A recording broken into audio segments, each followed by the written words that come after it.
Berhenti telan ubat tahan sakit kalau korang tak nak buah pinggang rosak. Ni aku share cara pulihkan balik saraf yang kebas, mencucuk dan tegang tu dalam masa 14 hari je. Serius, benda ni bukan magic, tapi memang berkesan. Nama aku Aiman. Dulu hidup aku memang terseksa sebab masalah saraf. Sakit dia tak kira masa. Kadang kat bahu, kadang kat tangan, paling kerap kat kaki dan pinggang. Rasa dia macam kena renjatan elektrik, mencucuk-mencucuk sampai ke dalam. Paling rimas bila datang, rasa kebas semut-semut, pijak lantai rasa macam tak jejak. Nak pegang barang pun jari jemari rasa lemah. Setiap bulan aku ulang alik klinik, makan ubat tahan sakit, makan ubat urat, tapi badan aku makin lama rasa tak selesa.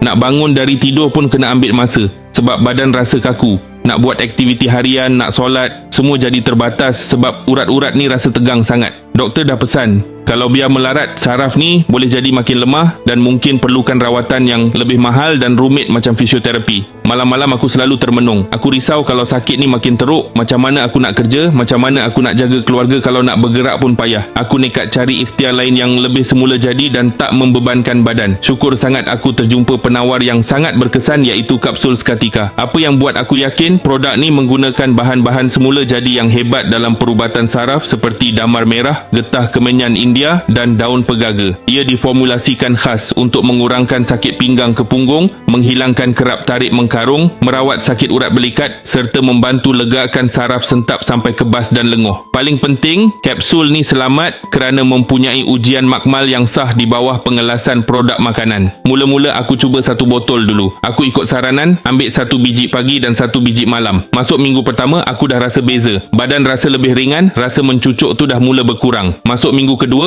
rasa kebas semut-semut tu pun dah jarang sangat datang. Sekarang aku dah boleh bergerak aktif, boleh tidur lena tanpa gangguan sakit saraf lagi. Kalau korang ada masalah yang sama, urat tegang, kebas tangan kaki atau sakit saraf yang tak hilang-hilang, aku sangat sarankan korang amal kapsul seketika ni secara konsisten. Memang berbaloi. Berita baiknya sekarang tengah ada promosi diskaun 50%, tapi stok ni terhad untuk siapa yang cepat je. Jangan biarkan saraf korang makin rosak. Klik dekat bawah ni sekarang untuk dapatkan harga promo. Semoga seketika ni jadi asbab kesembuhan korang juga.